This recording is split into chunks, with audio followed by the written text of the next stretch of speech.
Now, time to take a look at the headlines from the business world. Last month, investors were worried about the potential for World War III, but today they're buying shares like there was no war in Ukraine. Major markets across the world have rallied, with Russian shares leading the way. Meanwhile, oil prices retreat ahead of a crucial meeting of exporters later in the week. And Joe Biden's message to America's billionaires: "We're coming to get you," he says. Well, here to discuss these stories is Arise business correspondent Laurie Laird. Good to see you, Laurie. Charles. Lots of reaction from the markets today, presumably to those peace talks in Turkey, and a lot of that reaction positive. Absolutely, Charles. The markets seem to forget the fact that 2 weeks ago they thought World War III was about to erupt. Everybody thinks that perhaps from these noises coming out of the talks today, the war will be short-lived. We can all get back to normal, and the normal at the end of last year was let's buy stocks. It's quite remarkable though, Charles. Well, look at Europe first. Europe is where we saw the biggest rally today. German stocks up 3%, French stocks up 3%, FTSE 100 here in London up a little bit less, up 1%. But that means the German market, the main German index, is now above where it was on the 23rd of February, which is when Russia went into Ukraine. Germany is by far the most exposed Western economy to what's happening in Russia. The fact that shares are now above where they were before the invasion, I'm sorry about that. I sounded like I was part of Vladimir Putin's team there saying intervention. This is remarkable. And the macroeconomic outlook coming away from the war zone is not looking good. We have inflation at 40-year highs. Central banks have said we are going to raise interest rates. Higher interest rates mean it's harder to borrow money, harder if you're a company, harder if you're an individual who may have credit card debts, a mortgage, car debts. So the economic outlook is very poor. Why on earth are people buying these stocks? Well, I should be asking you that question.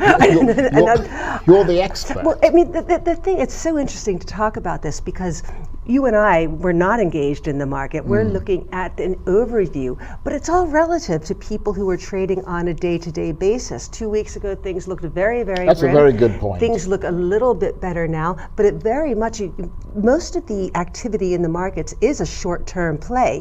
You don't see that much buy and hold. We have hedge funds that are very, very active. They account for a lot of the liquidity. A lot of the retail investment that has come in since the pandemic started, again, is not buy and hold. This isn't people buying for their pension funds. This is people buying because they have a little bit of extra cash and they're enjoying trading the markets. Well, let's talk about the other big market, which is, of course, the oil market. OPEC and OPEC Plus meeting this week. What's been happening in the oil market? A lot of talk, Charles, a lot. I'm not sure how much action we're going to see. The West, which is not particularly involved in OPEC, has tried individually to get some of the OPEC members, Saudi Arabia in particular, the UAE, tried sort of on the slide to get them to commit to bigger increases in output, both Saudi Arabia and the UAE saying nothing doing. Now remember, this meeting on Thursday isn't just OPEC, Russia will be there as well. So the fact that we have Western countries saying, please drill, please pump Saudi Arabia, but make nice with Russia when you're in the same room, how do you square that circle? That's a very interesting one, and that's one to watch. Let's turn to the US and President Biden's plan to make America's super wealthy pay more tax. Is that going to get through Congress?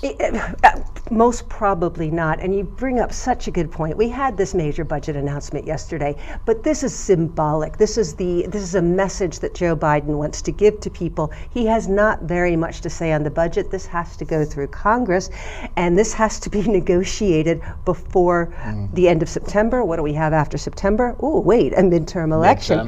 But this trying to get millionaires to pay more, interesting theory here. He wants anyone with assets more than 100 million. So you just miss out on that, right, Charles? You won't be affected by this. I like that. He wants them to pay a special tax, an extra tax. He also wants to tax their unrealized capital gains. So usually if you have an investment, say in stocks, a house, you pay a tax on that when you sell it. That's the controversy, isn't it? Absolutely. That bit planning to tax the gains that the rich may have made on their shareholdings. That's right. May have made or made at the end of the year. So this is taxing paper gains. Absolutely. It's getting into a really weird area here.